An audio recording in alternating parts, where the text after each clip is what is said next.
Something strange happened to me recently, something I still can't explain.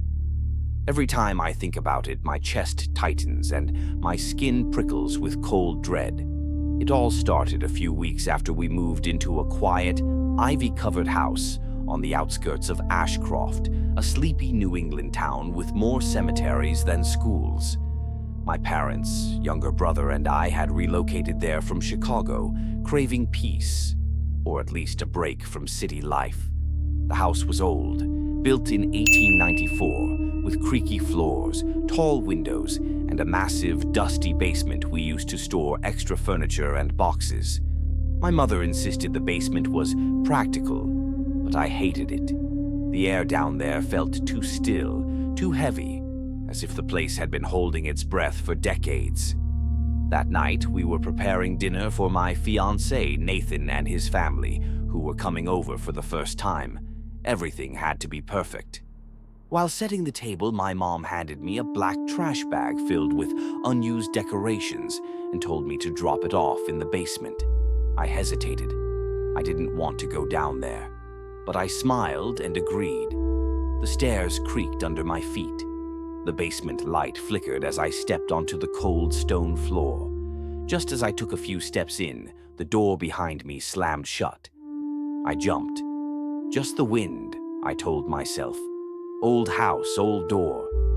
But as I turned to place the bag in the corner, I saw him, a man, standing perfectly still in the shadows, halfway hidden behind an old wardrobe.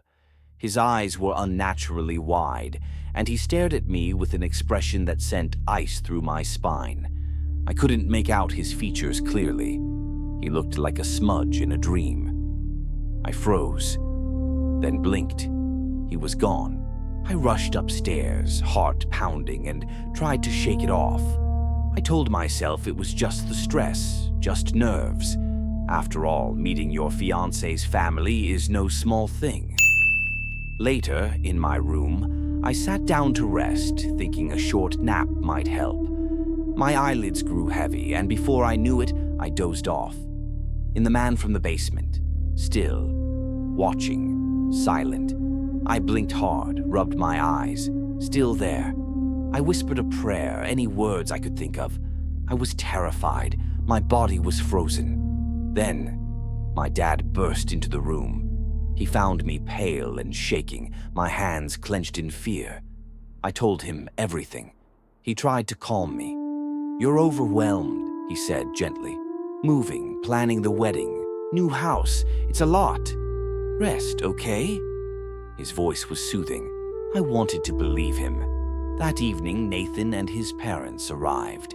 We gathered around the dining table, candles flickering, laughter echoing. Everything looked normal, until I looked up and saw him again, standing in the dark hallway beyond the dining room, motionless, staring at me. My heart stopped. I stood up, excused myself, and walked toward the hallway, past the kitchen, toward the basement door. I don't know why I went back. Maybe I needed answers. Maybe I was just tired of being afraid. Who are you?" I called into the silence, my voice trembling. "What do you want from me?" Nothing, only the echo of my voice. Then footsteps, slow, behind me. I turned. He was there again, closer this time, just watching. I whispered a protection prayer, louder this time.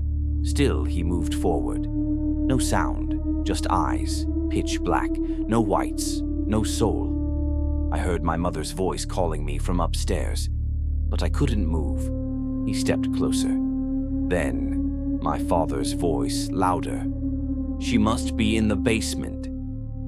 Footsteps thundered down the stairs, and just like that, he vanished. I ran to my father and clung to him, shaking. He looked at me, confused and worried. I told him everything. He nodded, concerned. "We'll bring in a priest or someone to bless the house tomorrow." That night, I barely spoke to Nathan. I couldn't eat. I couldn't sleep. But I dreamed. In the dream, I was back in the basement. The man was there again, watching me from the shadows. But this time he spoke. His voice was deep, cold, not angry, tired. "I won't hurt you. Not if you leave me in peace. That basement is mine. Stop filling it with your junk. That's my room, my only rest. Tell your father not to bring that priest, or I won't let you leave this house alive. I will burn it before he walks through the door." And in the next morning, my father was on the phone looking for a local reverend. I told him I was fine, that it was all in my head. He believed me.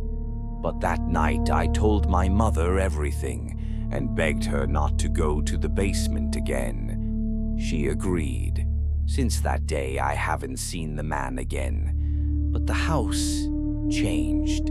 Sometimes I leave my room messy, only to come back hours later and find it spotless. There are whispers at night, soft enough that I can't make out words, but loud enough to feel present and